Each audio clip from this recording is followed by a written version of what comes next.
In this video, I'll be explaining the deadlift. It's a very subtle exercise.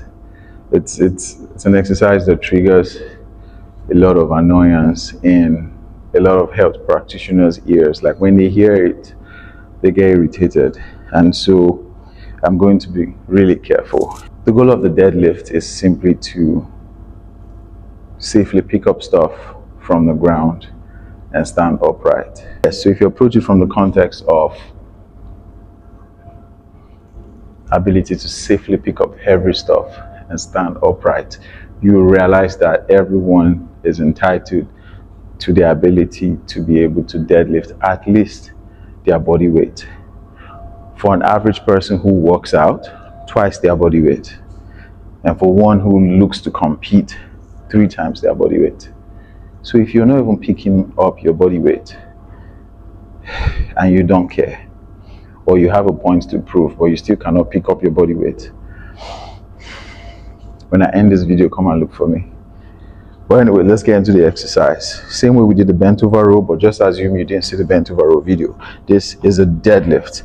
In my bent over row video, see if you can check for it, I did explain how to apply some tips on the barbell so that you can easily find the center of the bar. That way, that's if your gym, the bar you have available is just a plain rod or is rusty and you can't find the marks. What I do is I get tips, I measure the bar, and then I apply tips in the middle, in the very middle, and then in the middle of the middle, and then in the middle from the other middle.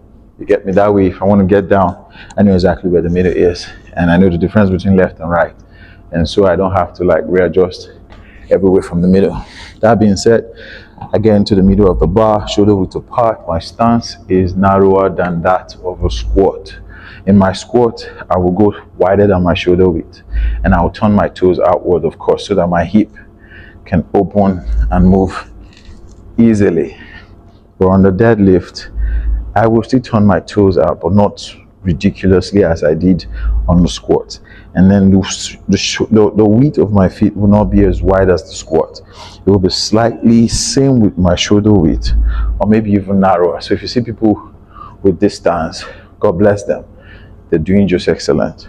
Okay, so in that position, we're just going to get our hands around that same point of a deadlift, but slightly shorter than your deadlift. So slightly wider than your shoulders. You want to get your knees to be just right beside your hands, but not in a way that is disturbing your hands. So you want to get a couple of this. See if it feels comfortable. If it doesn't, adjust the hands outward a bit and just try. What we're trying to do is imitate a leg press. So the leg press machine, if you've never done it before, I want you to actually go ask about the machine in the gym. Go use it and imitate that idea of pressing the floor away from you. You're pressing the weight away from you. That's what your leg does on a deadlift. And then your upper body is just trying to stand upright. You're not pulling with your hand. We're not doing this. Your hand is just dragging it. What you're doing is a leg press. You're keeping the bar close to you such that even in the beginning, your shin is touching the bar. One way to show that you're actually doing this very well is the scripts, the marks of the bar. The bar will leave a mark on your shin, and that is a good sign. Might not be comfortable, but just because I've said it, you probably will be good with it now. It's a good sign. It shows that you're keeping the bar close enough. The option to avoid all of that is to wear long socks. So you often will find most people wear long socks when they're about to deadlift, or you wear leggings. You find some people wear leggings, or you can apply chalk there.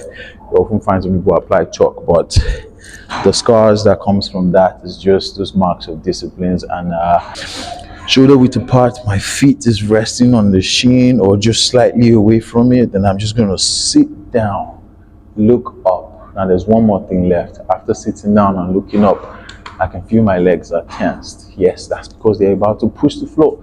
If you're in this position and you cannot feel your legs, it definitely means that you're about to use your back to pick this weight. I need you to feel your legs that are about to press the floor. Again, like the leg press. And then one last thing is to retract my scapula. Right now you can see my shoulder is ahead of my chest.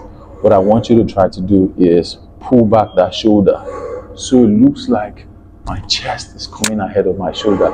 I'm pulling it back and having a long spine. What this does is help me engage my lats. What I'm doing is like I want to bend the bar. I am trying to bend the bar, sitting down, feeling my legs, and press with my legs and lift with my hands, and then standing upright.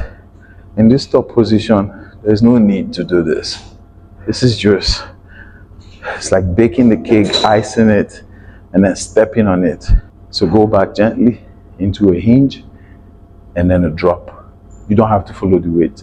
You just have to drop. Know the difference.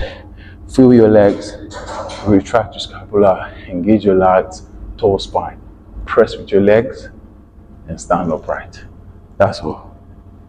To drop, hinge, and then fall down. It's like a controlled fall, so you're not just falling anyhow. We don't do that over here. One more time.